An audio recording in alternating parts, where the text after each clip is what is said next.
আমি আপনাদেরকে যেটা অফিসিয়ালি বলছি সেটা হচ্ছে গতকাল মিনার মন্ডলের বাড়ি থেকে ক্যাশ পাওয়া গেছে 28,50,47,000 টাকা এবং 15 কেজি গোল্ড। ভ্যালুয়েশন অ্যাপ্রক্স 50 কোটি টাকা, মানে গোল্ড ভ্যালুয়েশন নিয়ে। এরপরে মিনার মন্ডল এবং তার ফ্যামিলি মেম্বাররা ওপেনলি বলেছেন যে তারা ওই নিকনেম টুলু মন্ডল, ওর আসল নাম নিজামুদ্দিন মন্ডল লাগিয়েছে, নাজিমুদ্দিন মন্ডল,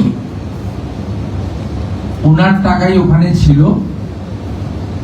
তাতে আমরা পুলিশকে ইনস্ট্রাকশন দিয়েছিলাম যে ওনাকে খুঁজে বের করতে হবে, এবং আমরা প্রাইমারি যেটা জেনেছি আউট অফ কান্ট্রি রয়েছেন, মানে 4 তারিখে পরিবর্তনের পরে হয়তো সরে পড়েছেন, হতে পারে, সেটা পুলিশ দেখবে, ইনভেস্টিগেশন পার্টে আছে। তার জন্য যা করার ডিজিপি সাহেবকে বলা হয়েছে সেন্ট্রাল এজেন্সি বা অন্যান্যদের সাহায্য নিতে। আমরা ওনার যতগুলো অ্যাকাউন্ট এখনো অব্দি পেয়েছি, বিভিন্ন অ্যাকাউন্টে 93 কোটি টাকা। সেই 93 কোটি টাকা আমরা টুলু মন্ডলের অ্যাকাউন্টগুলোকে আমরা ফ্রিজ করেছি, সমস্ত অ্যাকাউন্টকে নন অপারেটিং করার জন্য ফ্রিজ করা হয়েছে। এর বাইরেও ক্যাশ রিকভারি করা হয়েছে 53 লক্ষ টাকা।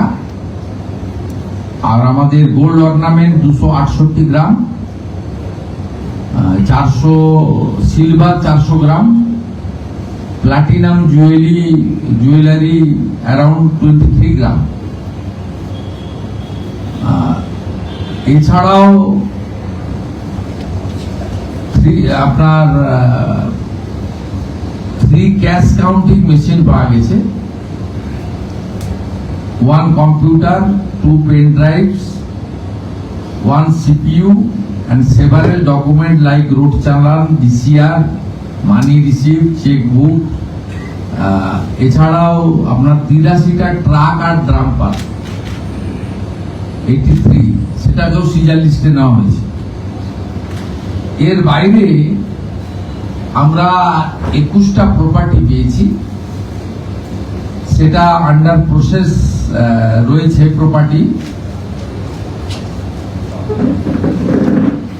এই প্রপার্টি লিস্টের মধ্যে আপনার রয়েছে 7টা বাড়ি, একটা ফার্ম হাউস, 2টো পেট্রোল পাম্প, একটা ব্রিক হিল, একটা পার্কিং, 3টে স্টোন মাইন, 2টো ক্রাসার এবং আদার্স সব মিলিয়ে মোট 21টা প্রপার্টি। এই জায়গার পরিমাণ হচ্ছে 300 বিঘা। এই 300 বিঘা প্রপার্টিকেও আমরা আমাদের যা আইন আছে প্রসেস অনুযায়ী এটাকেও আমরা সিজারের মধ্যে নিচ্ছি, আন্ডার প্রসেস, সময় লাগবে।